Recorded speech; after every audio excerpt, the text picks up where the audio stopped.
5ই আগস্টের পর তো সবার জন্য দেশ স্বাধীন হয়েছে, কিন্তু আমাদের জন্য স্বাধীন হয়নি। আমরা আমাদের বাবাকে এখনো পাইনি। যতদিন পর্যন্ত আমার বাবা আমার সকল চাকরিদেরকে আমরা ফেরত না পাবো, ততদিন পর্যন্ত আমাদের জন্য দেশ স্বাধীন হবে না।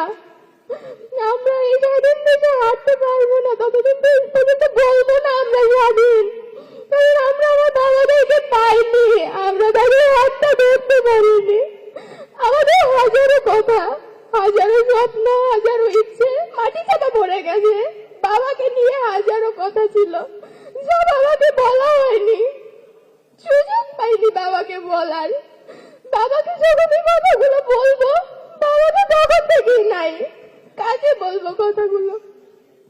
বাবা নামক বটগাছের ছায়াটা আমাদের মাথার উপর নাই। আমি আশা করব তারেক রহমান এই সেই বটগাছের ছায়াটা হয়ে আমাদের পাশে থাকবে। আমার এতটুকুই চাওয়া চাচুর কাছে, তিনি আমাদের পাশে থাকুক, আমাদেরকে একটু দেখুন। আমরা বেশি কিচ্ছু চাই না, আমরা শুধু বাবার আদরটুকু চাই, আর কিচ্ছু আমাদের প্রয়োজন নেই। সিলভার টিপ কন্ট্যাক্টে তৈরি নিরাপদ ও নান্দনিক ক্লিক সুইচ নির্ভরতার জীবন জুড়ে।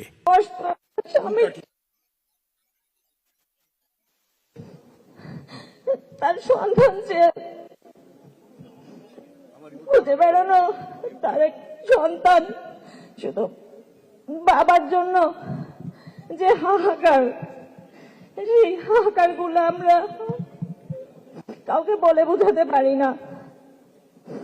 আমার স্বামীকে 2013 সালের 28শে নভেম্বর ঢাকা কেন্দ্রীয় কারাগারের সামনে থেকে গুম করা হয়, যেখানে খুব বড় করে লেখা ছিল, রাখিব নিরাপদ, দেখাবো আলোর পথ।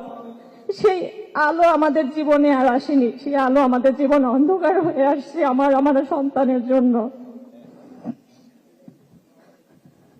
আমরা এখন শুধু চাই আমার স্বামীর সন্ধান দিক, এবং এই বিচারটা যেন করা হয়। গুম কমিশন যেটা রিপোর্ট, ফাইনাল রিপোর্ট সাবমিট করেছে, সেখানে তারা বলেছে 251 জনকে ধরে নিতেছে, তারা আর কখনো ফেরত আসবে না।